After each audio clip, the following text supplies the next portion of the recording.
ಯೆಶಾಯ 49ನೇ ಅಧ್ಯಾಯ ವಚನ 14-15. ಚಿಯೋನ್ ನಗರಿಯಾದರೂ ಯೆಹೋವನು ನನ್ನನ್ನು ಕೈಬಿಟ್ಟಿದ್ದಾನೆ, ಕರ್ತನು ನನ್ನನ್ನು ಮರೆತಿದ್ದಾನಲ್ಲ ಅಂದುಕೊಂಡಳು. ಒಬ್ಬ ಹೆಂಗಸು ತಾನು ಹೆತ್ತ ಮಗುವಿನ ಮೇಲೆ ಕರುಣೆಯಿಡದೆ ತನ್ನ ಮೊಲೆ ಕೂಸನ್ನು ಮರೆತಾಳೆ. ಒಂದು ವೇಳೆ ಮರೆತಾಳು, ನಾನಾದರೆ ನಿನ್ನನ್ನು ಮರೆಯೆ.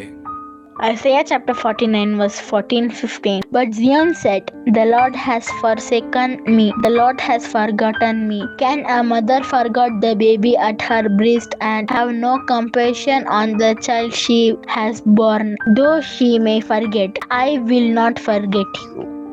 याशाया अध्याय 49 वचन 14 और 15। परंतु सिय्योन ने कहा, यहोवा ने मुझे त्याग दिया है, मेरा प्रभु मुझे भूल गया है। क्या यह हो सकता है कि कोई माता अपने दूध पीते बच्चे को भूल जाए और अपने जन्माए हुए लड़के पर दया न करे? हाँ, वह तो भूल सकती है, परंतु मैं तुझे नहीं भूल सकता।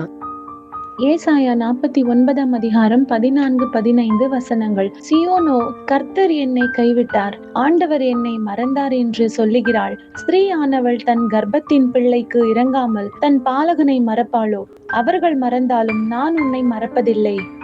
యెషయా 49వ అధ్యాయం 14-15 వచనం. అయితే సియోను, యెహోవా నన్ను విడిచిపెట్టి ఉన్నాడు, ప్రభువు నన్ను మరచి ఉన్నాడని అనుకొనుచున్నది.